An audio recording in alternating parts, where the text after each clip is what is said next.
Í þessu vídeói ætla ég að tala það sem við getum kallað teygða upprifjun. Kíkjum aðeins nánar á það. Gengur lestrarnámið hægt eða illa? Lesurhraðar lestrarþjálfun sem hönnuð fyrir börn sem gengur illa á tökum á lestri eða þurfa bara hjálp. Þetta byggir á stuttum og einföldum æfingum sem taka aðeins 5 mínútur á dag og krefast ekki bóka, þannig að þetta kjöri fyrir börn sem hafa lítið úthald eða samhliða venjulegum heimalestri til þess að styrkja grunninn þar.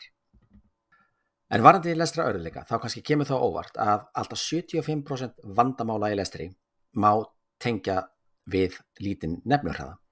Og hvað er nefnihraði? Nefnihraða mætti lýsa sem svo að þetta er tíminn sem líður frá því að nemandinn sér eða bókstaf eða hugtak og þar til að veit hvað hann ætlar að segja. Þetta er svona þessi umskráningatími, ef svo má segja. Þannig að hik og tafir eða hljóðun geta verið ákveðin veikleikamerki eða vísbendingar það að þetta þarfnast bara einfaldlega frekari þjálfunar. Og einmitt þess vegna skiptir viðbragðið svo miklu máli fyrir lesturinn og það er það sem lesurhraðaþjálfunin gengur út á. Þetta er fyrst og fremst viðbragðsþjálfun. Og það má segja sem svo að betra viðbragð þýðir bara eitt, léttari lestur. Betra viðbragð þýðir það að barnið eða nemandinn er fljótari að kveikja á perunni og hikar síður, þarf ekki að giska, bara veit svarið. Þetta bæti flæði og reynsli almennt í lestrinu, þannig að lesturinn verður léttari og hljómar betur. Annað sem kemur inn á þessa teygðu upprifjun er að við gleymum ansi rætt nýju efni sem við sjáum. Það er það bil 50% af nýju efni hugsalega farið eða gleymt, erfitt að kalla fram aftur allavega innan 20 mínúna. Það er ótrúlega stuttur tími. Og þess vegna er gott til þess að vita að lesurhraðar með innbyggða upprifjunartækni sem ég ætla að fara með yfir núna sem ég lýsi eða kalla teygða upprifjun.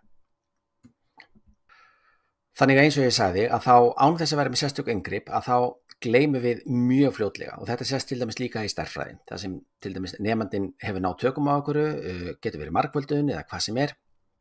En næst þegar hann sér það á morgun eða eftir 2-3 daga eða næsta tíma þá er hann kannski strax svona ryðgaður, man ekki lengur hvernig hann gerir þetta og er farin að stranda. Þetta er hættan við það að fara úr einu efni í annað.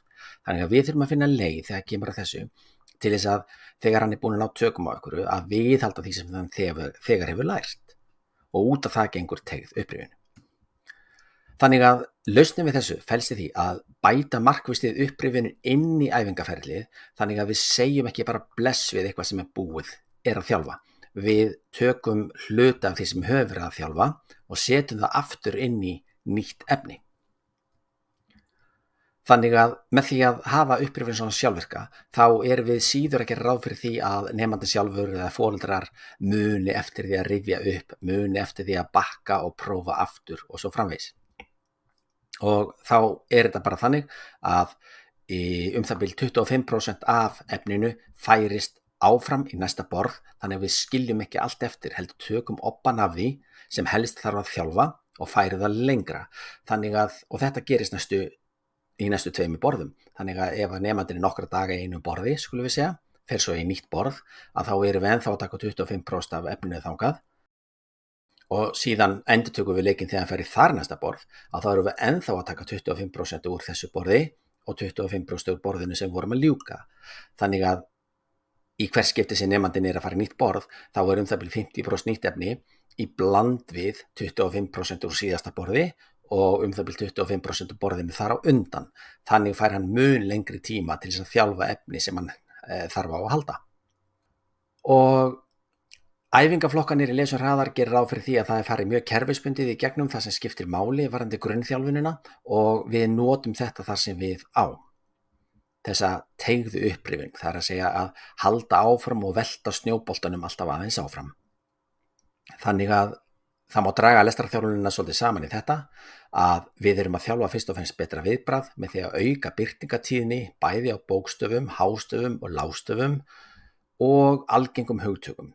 Þannig að auka líkur á því að nemandinn beri kennslu á þessi orð og stafi án þess að hugsa. Það er að segja betri nefnihraði. Það er mjög einfalt að gera þetta og allt sem ég hef nefnt hér er algjörlega sjálfvirkt. Nemandi eða foreldri þurfa ekki að hugsa þetta er sjálfvirkur partur af kerfinu og lesurhraða krefst ekki bóka, tekur bara 35 mínútur á dag og er því alveg kjörið samhliða hefðbundum heimalestri.